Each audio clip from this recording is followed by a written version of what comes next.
Hello नमस्कार दोस्तों, स्वागत है आज के हमारे इस वीडियो में। तो दोस्तों, आज का हमारा टॉपिक रहने वाला है नगरीकरण।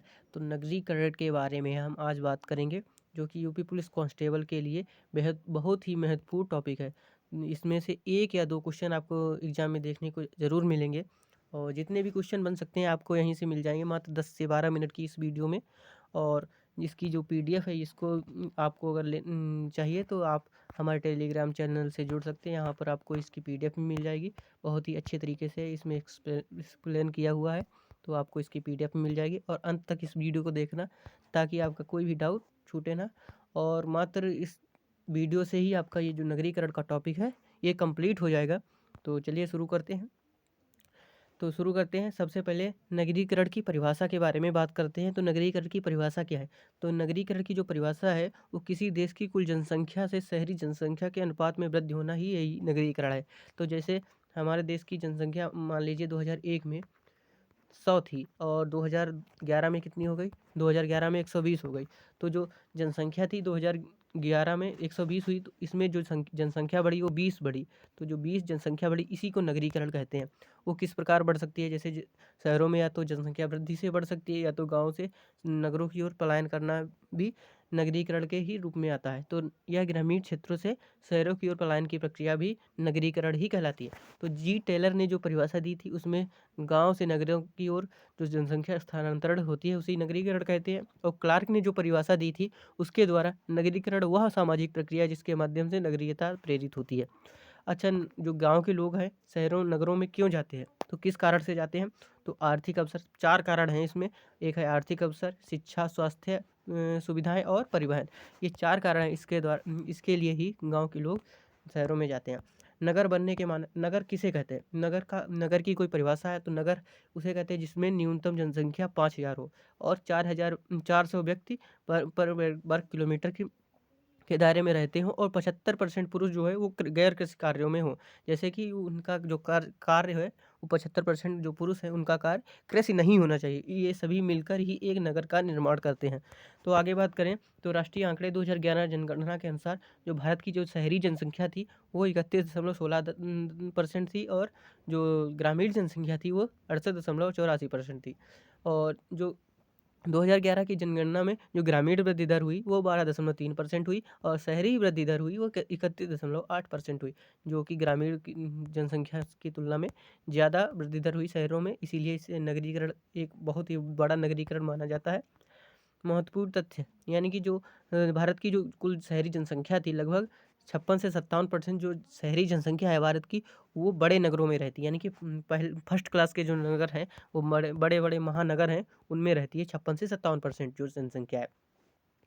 राज्यवार स्थिति, तो शहरी नगरीकृत राज्य कौन से हैं? तो गोवा, तमिलनाडु, केरल जैसे ये शहरी नगरीकृत राज्य हैं, और हिमाचल प्रदेश न्यूनतम नगरीकृत राज्य हैं। और सर्वाधिक जो शहरी नगरीकृत मतलब सर्वाधिक नगरीकृत राज्य गोवा, तमिलनाडु और केरल, और न्यूनतम हिमाचल प्रदेश है। यहाँ ग्रामीण जनसंख्या जो है वो सर्वाधिक है। ठीक है। सर्वाधिक नगरीय जनसंख्या जो कहाँ है? वो महाराष्ट्र में। सर्वाधिक नगरीय राज्य जो है वो गोवा, तमिलनाडु और केरल, लेकिन जो सर्वाधिक नगरीय जनसंख्या रहती है वो महाराष्ट्र में रहती है। केंद्र शासित प्रदेश में जो दिल्ली है वो सर्वाधिक नगरीय जनसंख्या मतलब सबसे ज़्यादा जो नगरीय कृत राज्य जो केंद्र शासित प्रदेश है वो न्यूनतम वो है दिल्ली, और न्यूनतम है अंडमान और निकोबार। अपवाद में पंजाब स्थल अवरुद्ध होते हुए भी नगरीय प्रतिशत में शीर्ष पर है। ठीक है। आगे बात करते हैं उत्तर प्रदेश के 10 लाखी नगर। तो उत्तर प्रदेश के 10 लाखी नगर, यानी कि उत्तर प्रदेश में कितने 10 ऐसे नगर हैं जो 10 लाख से ऊपर की जनसंख्या जहाँ पर 10 लाख से ऊपर की जनसंख्या निवास करती है।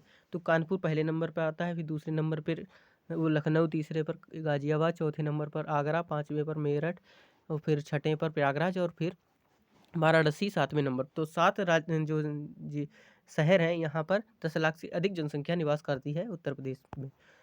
सर्वाधिक जो उत्तर प्रदेश में सर्वाधिक जो नगरीकृत जनसंख्या है वहाँ वो कहाँ रहती है? तो गाजियाबाद में सर्वाधिक जो नगरीकृत जनसंख्या है वो प्रतिशत में गाजियाबाद में रहती है, और श्रावस्ती में सबसे कम। और जनघनत्व की बात करें तो गाजियाबाद में सबसे ज़्यादा जनघनत्व है, और ललितपुर में सबसे कम।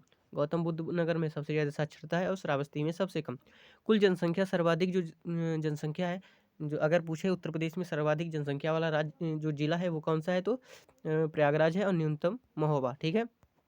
उसके बाद बात करते हैं उत्तर प्रदेश का प्रशासनिक ढांचा। तो उत्तर प्रदेश का प्रशासनिक ढांचे की बात करें तो उत्तर प्रदेश में 17 नगर निगम है और नगर पालिका लगभग 199 है और नगर पंचायतें लगभग 517 से 545 के बीच हैं और कुल शहरी स्थानीय निकाय जो हैं वो 734 हैं। दिल्ली एनसीआर में जो शामिल हैं उत्तर प्रदेश के 8 जो ज़िले हैं उनके नाम देखें तो मेरठ हो गया, गाजियाबाद, गौतम बुद्ध नगर, बुलंदशहर, हापुड़, बागपत, मुजफ्फरनगर और शामली, ये 8 जो ज़िले हैं ये दिल्ली एनसीआर में शामिल हैं। जो स्मार्ट सिटी के रूप में हैं, जो उत्तर प्रदेश की जो स्मार्ट सिटी हैं वो कौन कौन सी है, तो लखनऊ, कानपुर, प्रयागराज, वाराणसी, आगरा, सहारनपुर, बरेली, झांसी, मुरादाबाद, अलीगढ़, ये सभी स्मार्ट सिटी हैं उत्तर प्रदेश की। उसके बाद स्थानीय निकाय का वर्गीकरण किस प्रकार किया है, तो उत्तर प्रदेश में जो महानगर हैं, उत्तर प्रदेश की बात नहीं मतलब पूरे देश में जो स्थानीय निकाय का वर्गीकरण है उसमें जो महानगर हैं वो जनसंख्या 10 लाख से अधिक, अगर कोई किसी जो शहर की जनसंख्या है तो वो 10 लाख से अधिक जिस शहर की जनसंख्या वो महानगर की श्रेणी में आता है। और नगर निगम की श्रेणी में जो 5 लाख से अधिक जनसंख्या वाले लोग हैं तो वो किस नगर निगम की श्रेणी में आते हैं, जिसका प्रमुख मेयर या महापौर होता है। नगर पालिका की बात करें तो जनसंख्या 1 लाख से 5 लाख के बीच होती है और प्रमुख इसके अध्यक्ष होते हैं। नगर पंचायत में जनसंख्या 30,000 से 1 लाख के बीच होती है और प्रमुख इसके अध्यक्ष होते हैं। आगे बात करते हैं तो देखते हैं प्रशासन और सीमा निर्धारण। तो प्रशासन सर्वेक्षण की बात करें तो शहर की भौगोलिक सीमा का जो निर्धारण है सर्वेक्षण अधिकारी के सर्वेक्षण के आधार पर होता है। तो जो शहर की भौगोलिक सीमा का निर्धारण जो है वो सर्वेक्षण यानी कि सर्वे ऑफिसर के सर्वेक्षण के आधार पर होता है। और जो किसी क्षेत्र के राज्य क्षेत्र का की जो सीमा निर्धारण है वो किसके द्वारा होती है, तो वो गवर्नर यानी कि राज्यपाल के द्वारा होती है। उसके बाद बात करें तो शहर अनियंत्रित रूप से फैलते हैं लेकिन प्रशासनिक सीमा कानून द्वारा तय होती है, ठीक है। तो इतना याद रखना कि शहर किसी भी तरीके से वह फैल सकते हैं लेकिन जो इसकी प्रशासनिक सीमा है, इस पर शासन करने की जो सीमा है वो कानून द्वारा ही तय होती है। प्रमुख समाजशास्त्री सिद्धांत, जो समाजशास्त्री सिद्धांत है उसकी बात करें तो ग्राम नगरीकरण में एक सिद्धांत है, कस्बों में गाँव जैसी हरियाली और गाँव में शहरों जैसी हरियाली की सुविधाएं विकसित करना। और महान परंपरा में प्राथमिक नगरीकरण की प्रक्रिया का संबंध महान परंपरा के विकास से है। और कीर्ति शेष नगर, जो कीर्ति शेष नगर हैं वे नगर जो अब केवल अवशेष मात्र हैं, जैसे हम्पी कन्नौज जो है ये केवल अवशेष मात्र हैं। यहाँ मतलब पिछले समय में जो प्राचीन समय में जो हम्पी थी वो कर्नाटक में है, जो कि जो कृष्णदेवराय द्वारा जो हमारा वंश था जो विजयनगर साम्राज्य उसकी राजधानी कौन थी, तो हम्पी थी। और कन्नौज भी एक अवशेष मात्र है, मतलब कि यहाँ पर अब कुछ बचा नहीं, मात्र अवशेष ही बचे हैं यहाँ कन्नौज में भी। तो सामाजिक समस्याएं और प्रभाव की बात करें तो मलिन बस्तियां धारावी एशिया की सबसे बड़ी बस्तियों में से एक है। तो मलिन बस्तियों में जो मुंबई की जो धारावी है ये एशिया की सबसे बड़ी बस्तियों में से एक है और ओंगी जो बस्ती है ये कराची में है।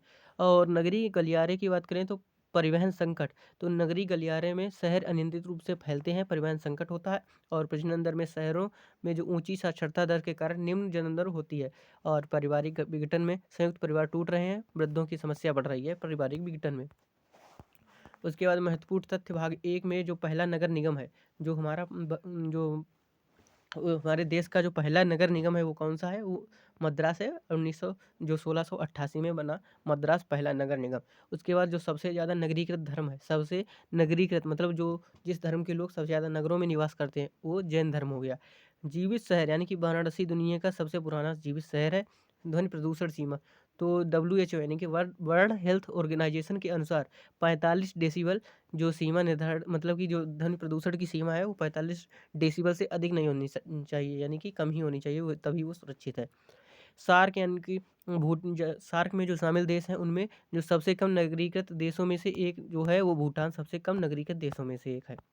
तुलनात्मक तथ्य में अमेरिका USA की कुल जनसंख्या भारत की जनसंख्या से कम है। तो अमेरिका की जो जनसंख्या है वो भारत की जो शहरी जनसंख्या है उससे भी कम है, ठीक है, ये पूछा जा सकता है।